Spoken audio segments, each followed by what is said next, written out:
Hi friends. Today we are going to discuss about return on capital employed ratio, why it is important to understand this financial ratio and some of the advantages and limitations of this ratio. ROCE is a very interesting financial ratio used by investors to ascertain profitability of a company. If you like the content, do subscribe the channel and like the video so it may reach to people looking for similar information. So what is return on capital employed, or ROCE? In simple language, return on capital employed is a profitability ratio that measures how efficiently a company can generate profits from its capital employed by comparing net operating profit to capital employed. In other words, return on capital employed shows investors how many dollars in profits each dollar of capital employed generates. This ratio is based on two important calculations: operating profit and capital employed.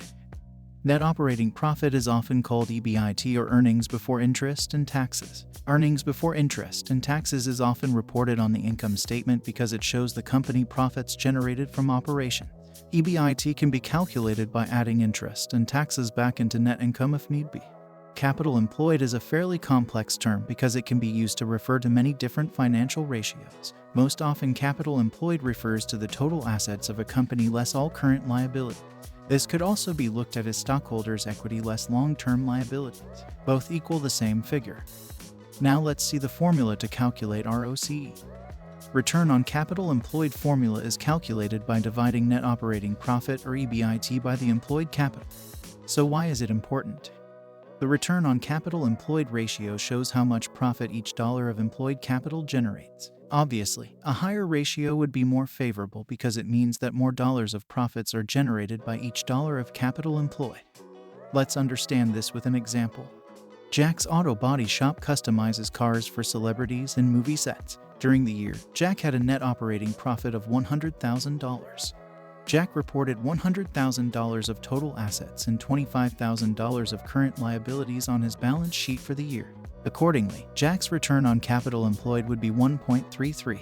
In other words, every dollar invested in employed capital, Jack earns $1.33. Jack's return might be so high because he maintains low assets level. ROCE is used to assess the efficiency and profitability of a company's use of its capital. A higher ROCE indicates a more profitable and efficient use of capital, while a lower ROCE suggests that a company is not generating an adequate return from its invested capital. Let's see what are some of the advantages of using ROCE as a performance metric. Measure of profitability. ROCE provides an indication of a company's profitability and efficiency in utilizing its capital. A higher ROCE indicates that a company is generating a higher return from its invested capital. Comparison with industry peers.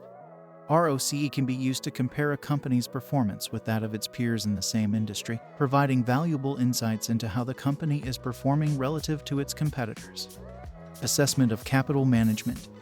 ROCE can be used to assess a company's capital management strategies, including its investments, financing, and reinvestment of earnings. Focus on core operations. ROCE helps companies to focus on their core operations and improve their overall financial performance by ensuring that their capital is invested in the most profitable and efficient areas of the business. Trend analysis.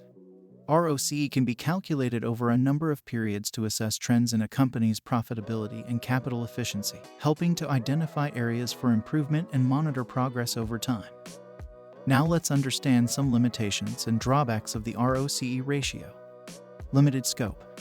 ROCE only measures the return generated from a company's capital employed and does not consider other factors such as debt levels, equity structure, and market conditions. Timing differences. ROCE can be affected by timing differences, such as the timing of capital expenditures, which can make comparisons between companies over time difficult. Capital structure. ROCE does not consider the capital structure of a company, meaning that it does not take into account the difference between debt and equity financing. Inflated values. Companies may artificially inflate ROCE values by reducing capital employed through asset sales or other measures. Limited international comparability. ROCE may not be an accurate indicator of profitability and efficiency when comparing companies from different countries, as accounting practices and tax laws can vary significantly. To conclude, while ROCE is a useful metric for evaluating a company's performance, it should be used in conjunction with other financial ratios and analysis tools to provide a more comprehensive picture of a company's financial health. This brings us to the end of the video. Give a thumbs up if you liked the video and do subscribe to get a notification for upcoming videos. Goodbye and have a nice day.